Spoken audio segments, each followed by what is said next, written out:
some days you're up and other days you're down.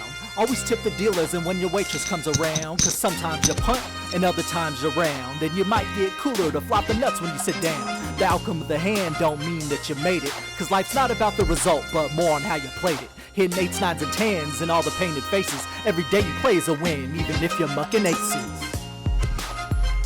What's up, y'all? This is KP and welcome to the Mucking Aces poker vlog. This is episode 12 and we are headed over to Casino M8trix in San Jose, California. We're gonna hop into the 1-3 game with the max buy-in of $300 and we are gonna hop on the wait list for the 2-5 game. They don't have a table going right now, but hopefully they will by the time we get over there.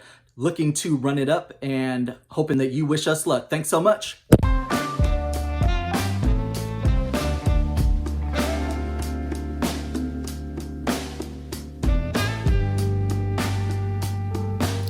All right, y'all, in this very first hand, I pick up ace-8 of clubs. I'm in the big blind, and it checks around all the way to the hijack player, who limps in, and the player who is on the button also limps as well. The small blind player gets out of the way, and I just decide to check my option here. So we go 3 ways to a flop, and that flop comes out king 8-3 with 2 clubs.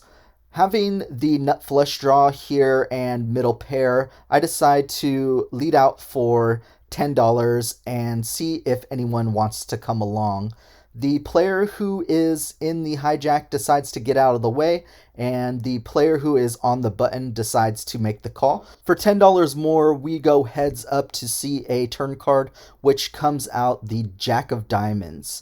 I am going to continue my story here and throw out another bet, roughly a pot size bet of $35, and the player who is in the button position is going to jam all in. I did not see that he was only about $150 effective or so, so once he decides to shove here in this position for roughly a min raise, I'm going to just make the call and we are going to see that final card, which luckily for me comes out the 6 of clubs.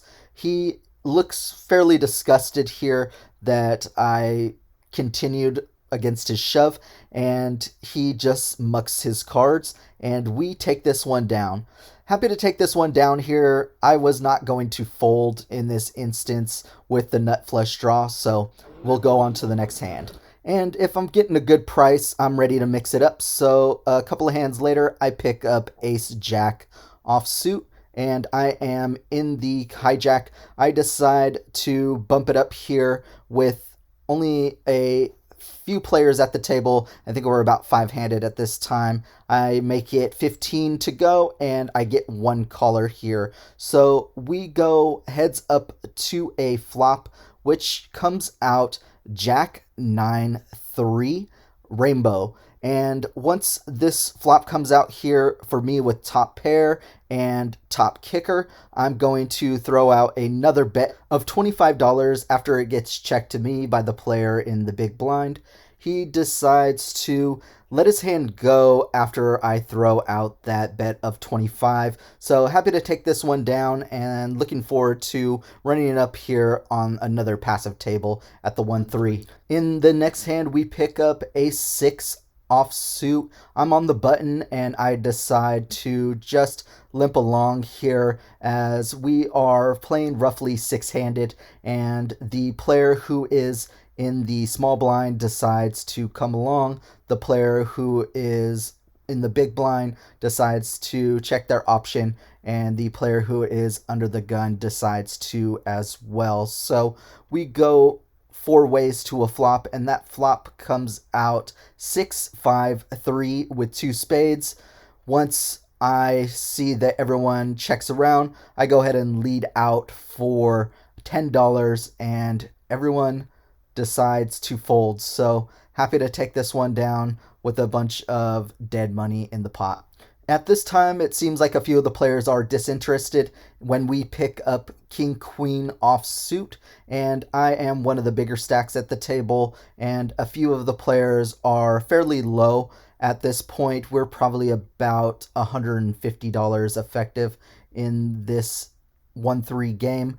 It's fine with me as I decide to bump it up here when it gets to me in the hijack. So I decide to make it 15 to go, and we go heads up to a flop, which comes out Queen Jack 8, and there are 2 diamonds on the board. I decide to lead out here for another $10 to see if I can get the players to come along here with my top pair and fairly decent kicker, but unfortunately the player decides to fold his hand again, so I'm going to take this one down and be happy to chip up just little by little and continue to get some run good, as I know that it has been tough sledding. I had been straddling here for quite a while when I pick up King Queen offsuit, and finally with a playable hand in the straddle after making it $6 to go, I get a few players who decide to come along, and then one of the players decides to bump it up here. He 3-bets to $55, so everyone gets out of the way except for me, and he and I go heads up to a flop with about $120 in the pot, and the flop comes out Queen 10 Jack. And to be honest here, I don't think that the player who decided to 3-bet really had much of anything. Based on him just wanting to take down some of the dead money and not realizing that I was there to mix it up and was not afraid of his small 3-bet. So once that flop comes out with a top pair for me and a fairly decent kicker, I'm going to lead out here for $65, and the player who was in middle position who decided to 3-bet this pot decides to lay his hand down. So not much analysis to be had here, but I'm happy to rake in another pot of about 30 to 40 big blinds while playing like a donkey. The player decides to flick in his cards, and I see one turnover. He had a 9, so not really sure what he's repping there. But I'm happy to go with my gut sometimes here in these live games, not sticking to the chart so much, but mixing it up. And I am happy to look down in this one at Ace-Queen in the big blind. Ace-Queen suited to be exact. With 2 clubs on the board, I'm going to make it 15 here after it limps around. And we surprisingly get 4 callers, so we go 5 ways to a flop, with the main villain in this hand being the under the gun player directly to my left. Having 2 overcards to the board when the flop comes out 8-6-3 with 2 spades, I'm going to decide to make a continuation bet. So I throw out a bet of $35, and only the player to my left who is under the gun decides to make the call. Everyone else decides to get out of the way, so we go heads up to a turn card, and that turn card comes out a great card for me, or so I think here, as the Queen of Hearts comes out. So I decide to make another bet. This time going with a sizing of $45, which I did feel was fairly small, but I did this to entice the player who was under the gun to make a raise here, and I wanted to see if I could get all the money in the pot, which I did. So he decides to go all in for his last $101 or $2 or so. So we go to a river card, and I just flip over my hand as I thought that I had the best hand with my top pair.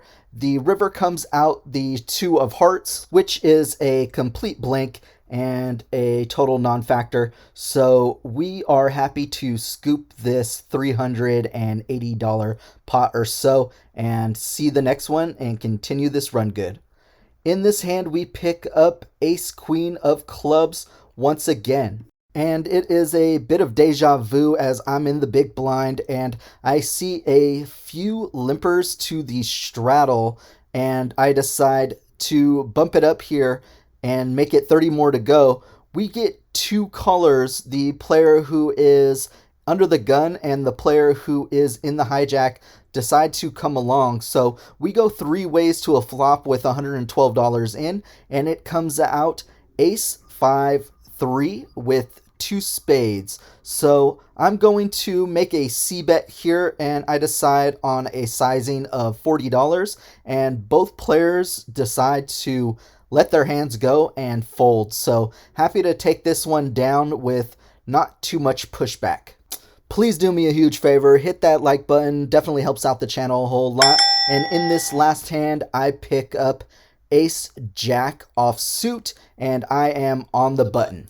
Like a complete nit, I decide to just limp in, and the player in the small blind decides to make the call, along with the players who are in the hijack, and we go to a flop, which comes out jack 9-6 with top pair. I decide to check for deception, and it checks around.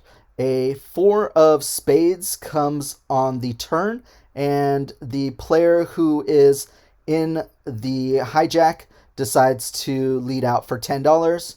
I just make the call here, as I felt that he was not too strong and trying to take down the pot.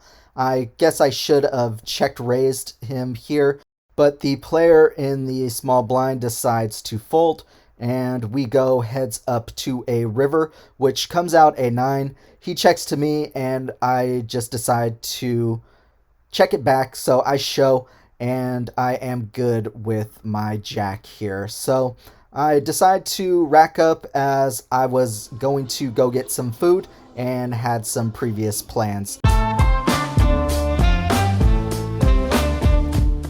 Y'all, that's it for episode 12 of the Mucking Aces poker vlog. Thanks so much for tuning in. Feel free to hit that like button, definitely helps out the channel a whole lot. We got into the game for $300 and we were out for $316. So we'll have the numbers up in the screen as usual. Feel free to leave a comment. Definitely helps out the channel a whole lot if you purchase some of the merch. So we will have a link to that in the description below. Looking forward to seeing y'all next week, and we got a good one for you. We're heading over to Reno, Nevada. So look forward to that one. Thanks so much. We'll catch you on the next one. Peace.